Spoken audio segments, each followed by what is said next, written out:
Let it be a Nick and Jane, and let it be a Mr. Smith, a banker of Nick and Jane.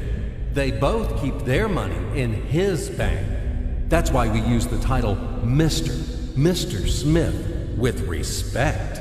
Nick really wants to buy, well, let's say Jane's bicycle, but he has no money. More precisely, he has money, but not enough, only $10, while Jane wants $100 for her precious bicycle. That's a problem. What should Nick do? Well, this bicycle is so desirable. He gives Jane his $10 as a deposit and asks plaintively not to sell the bike to anyone. He says that he will bring the rest of the money soon. At the same time, he runs to his bank, to the respected Mr. Smith, to get a loan for the missing $90. As ill luck, Mr. Smith has no money at this moment, but he knows perfectly about $10, which Nick gave to Jane. And where will Jane bring his money to? That's right. She will put these $10 in her lovely bank to the same Mr. Smith.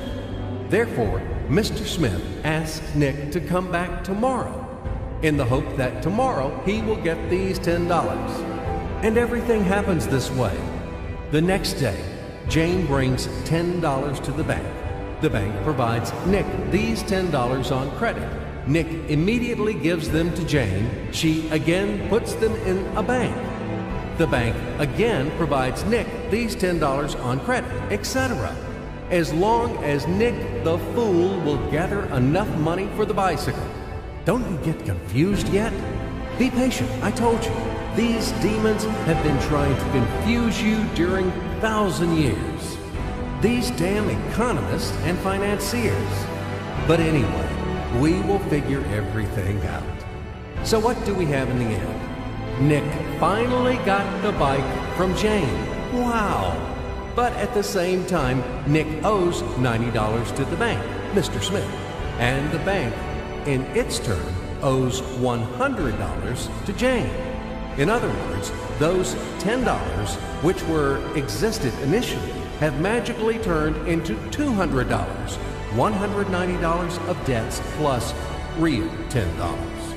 But these $10 would also turn into $1,000, even in a million or a billion, if Nick would make a more expensive purchase. In this case, our $10 would make the increasing number of its cycles, circuits from hands to hands. That's it. So, what happens in today's world? SOS! It appears that banks also make money out of thin air and multiply them. Not only Fed can produce money, but banks either. In short, everybody can do this, except you and me. We are not in the business at this celebration of life. I would like to print or draw some money as well. In fact, these banks multiply money without any control. And we're still wondering why the banker lives better. What are naive fools are we? Now it is clear why. The one who produces the money, of course, lives better. But this is not enough. From this moment, poor Nick will never be able to repay his debts owed to the bank, no matter how hard he would work. Silly Nick doesn't know it yet, that he's in slavery to the bank, in credit bondage forever, because those $90 which he owes to Mr. Smith do not exist in nature at all. Sly Mr. Smith made his money out of nothing. He created them out of thin air, just one click.